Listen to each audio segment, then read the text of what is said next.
Hello everybody, me and my assistant Harry would like to share with you some of my favorite single rope anchors today. There's a lot of great resources out there. A lot of people have made some really good videos on all the different types of single rope anchors that you can do and how to use them, but I just want to share two of my favorite ones with you today.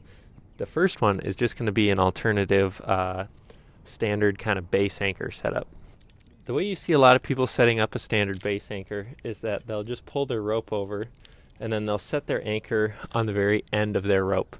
Now, this is great in a lot of situations, but if we're climbing a tree that's much shorter than our rope, like say we have a 200-foot rope, if we're not climbing a 100-foot tree, say we're only climbing like a 40-foot tree, we don't need 200 feet of rope, especially if we're not going to be redirecting.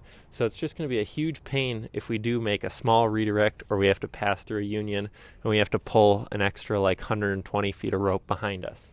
So to avoid that, the way that I like to set things up is instead I'll be putting my anchor on kind of this rope bag side of the rope.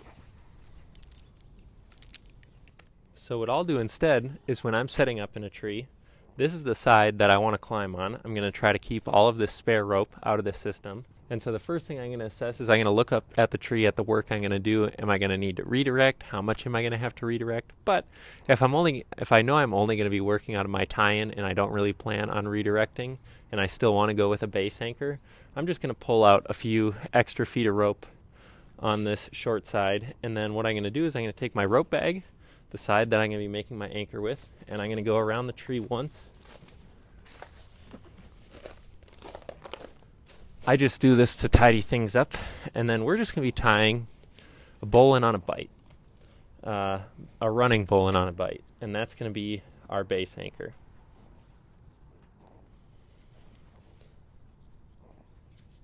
So the way I like to do it is I just tie a bowline on a bite, and I try to get some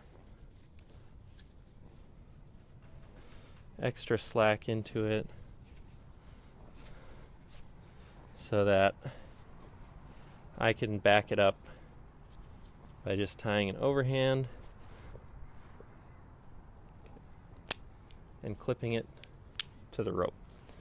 Now, when we go to set our system up, we just have this little bit of rope on the ground, which is going to keep our rope a lot cleaner. We're not going to be dragging a whole bunch of tail through the ground when we don't need to be.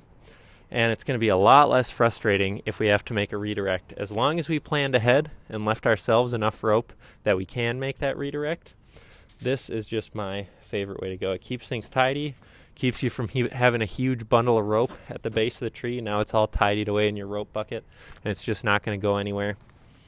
So this is probably the anchor that I use like 90% of the time. This is how I'm pretty much always setting up my climbs, and I like it a lot. It keeps everything nice and tidy, and it doesn't make 200 feet of rope overwhelming when it doesn't need to be.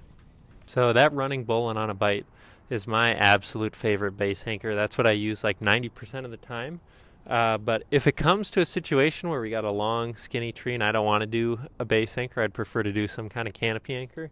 Usually what I'm going to be reaching for is a Texas Tug style anchor. Now, the way a lot of people do this is they have their ring.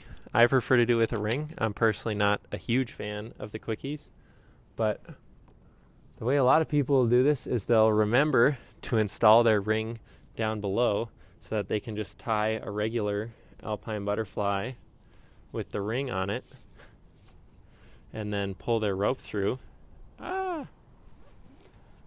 and just create your canopy anchor like that. But I'm pretty forgetful, and I would prefer to be able to install the ring later in case I forgot to put it on the rope and not have to rethread it all the way up my other end. So the way that I usually install the ring on the rope is with a rethreaded alpine butterfly, which is pretty cool. I just learned that this year. But the way you do a rethreaded is we're just going to tie a regular alpine butterfly, but make the eye really big.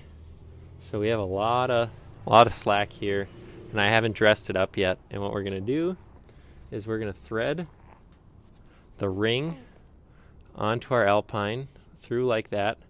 Then we're going to pass this bite back through our knot, and then kind of similar to the finish of a bowline on a bite, we fold that bite over the rest of the knot.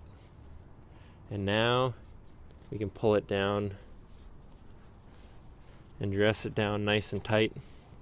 But this is my preferred way of doing this, just because it allows you to attach a ring mid-line without having to thread the ring on through the whole rope.